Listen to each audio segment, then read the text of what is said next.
Ang intense ng mga kaganapan ngayon sa abot kamay na pangarap sapagkat muling magkakaroon ng pag-asa si Giselle dahil sa bibigyan siya ng anak niyang si Justin ng pangalawang pagkakataon. Dito nga ay tuluyan nang lalambot ang puso ni Justin dahil na din sa mga sinabi sa kanya ni Annalyn tungkol sa ina niyang si Giselle. Samantala matapos nga ang ginawang pangbabastos ni Justin sa ina niyang si Giselle sa harap mismo ni Annalyn ay hindi na nga ito makakapagpigil na sundan si Justin sa labas. Dahil nga sa awang-awa itong si Annalyn sa kanyang tita Giselle sa sobrang pag-iiyak nito dahil nga sa ginawang pangbabastos ni Justin sa kanya. Ikakagulat naman ni Justin ang pagsunod sa kanya ni Annalyn at dito nga ay ipapaliwanag sa kanya ni Annalyn kung gaanong pinagsisisihan ni Giselle ang nagawa nito sa kanya. Samantala habang umiiyak naman si Giselle ay sasabihin niya kay Annalyn ang wish niya na sana nga daw ay makasama at maiakap na niya ng tuluyan ang anak niyang si Justin. At dito nga ay mukhang tinabla na si Justin sa mga sinabi sa kanya ni Annalyn tungkol sa ina nitong si Giselle dahil sa mukhang nakukonsensya na ito sa mga sinabi niya.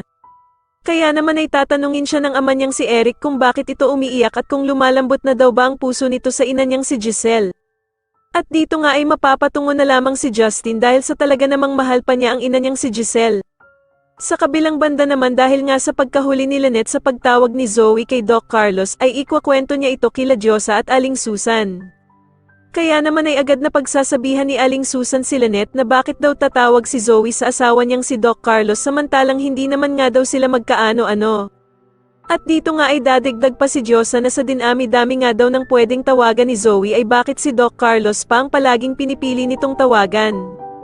Kaya naman ay lalong tataas ang pagdududa ni Lynette sa kanyang asawang si Doc Carlos na meron daw talagang nililihim sila Zoe at Doc Carlos sa kanya.